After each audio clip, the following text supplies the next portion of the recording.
আমাদের লোকাল ইলেকশনগুলো যেভাবে হয়, যখনই একটা ইলেকশন ঘোষণা দেওয়া হয় সবাই প্যানেল ভাগ করে কে কীভাবে কাজ করবে, এভাবেই কাজ করে। ফলে ঢাকা ইউনিভার্সিটিটা আসলে আপনি যদি হিসেব করেন, এখানে যত অনুষ্ঠান হয় বা সাংবাদিকরা আসে সব কিছু রাজনৈতিক কারণে আসে। মানে এটাকে আসলে আমরা একটা পলিটিক্যাল ইনস্টিটিউশন হিসেবেই দেখি, নট একাডেমিক ইনস্টিটিউশন।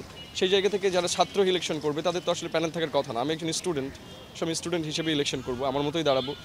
যারা স্টুডেন্ট আছে তারা মনে করে যদি যে এই মানুষটা আমাদের জন্য কাজ করতে পারে, একাডেমিক এক্সেলেন্সের জন্য কাজ করতে পারে, তাহলেই তারা ভোট দিবে। সো আমি মনে করি যে এখানে ওইভাবে প্রচারণা করে কাউকে জোর করে ভোট দেওয়ার মানে হচ্ছে যে এক ধরনের লোকাল ইলেকশনের যে প্যারাডাইম সেটা তৈরি করা এখানে। তো আমরা ঢাকা বিশ্ববিদ্যালয়কে ওইভাবে চিন্তা করছি না।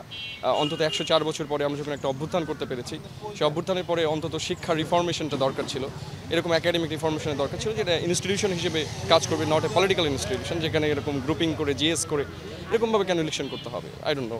সো আমি আসলে ওভাবেই চিন্তা করছি না বিষয়টা যে আমাকে এভাবে রিচ করতে হবে। যারা আমাকে পছন্দ করবে, আমার কথা পছন্দ করবে, তারা নিশ্চিত আমাকে ভোট দিবে বলে আমি আশা করি।